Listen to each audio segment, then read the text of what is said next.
দেখতে পাচ্ছ বন্ধুরা, আমি বাজার থেকে একটা ডিজিটাল মাল্টিমিটার নিয়েছি এবং আপনাদেরকে দেখাবো এর ডিজিটাল মাল্টিমিটারের ব্যবহার কীভাবে করতে হয়।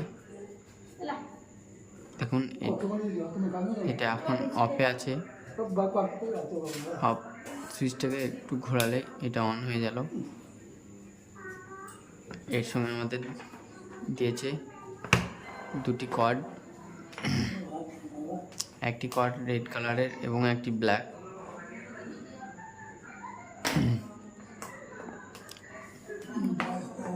আমি প্রথমে আপনাদেরকে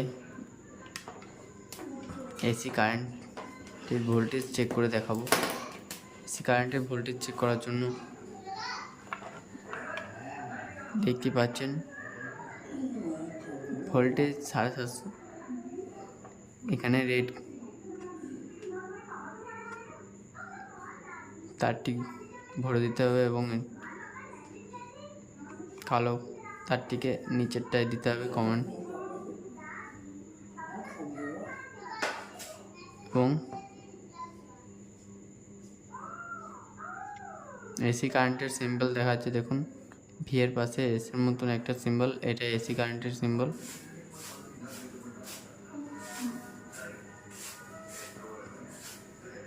আমাদের আরও এসি কারেন্টেই দেওয়া আছে। এসি কারেন্ট চেক করার জন্য প্রয়োজন একটা বোর্ড আমি আগে থেকে নিয়ে নিয়েছি। দেখুন, চালু আছে বোর্ড। দেখুন কীভাবে চেক করতে হয়।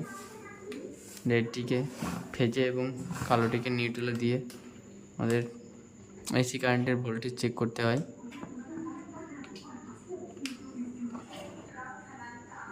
দেখুন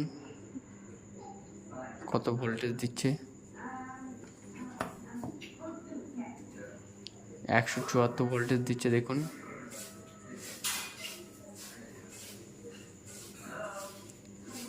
এভাবে আমরা এসি কারেন্টের ভোল্টেজ চেক করতে পারবো।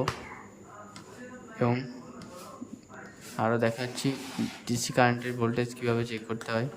ডিসি কারেন্টের ভোল্টেজ চেক করার জন্য অ্যারোটিকে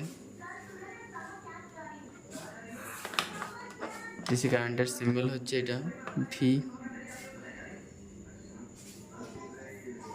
হাইপেন ডট ডট ডট, এটাই হচ্ছে ডিসি কারেন্টের সিম্বল।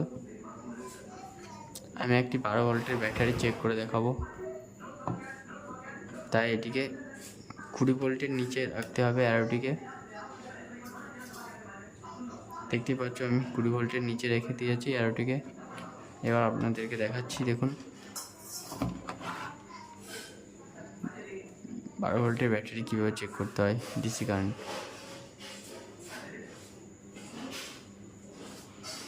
দেখতে পাচ্ছ আমাদের ব্যাটারিতে 12 ভোল্টের ব্যাটারিতে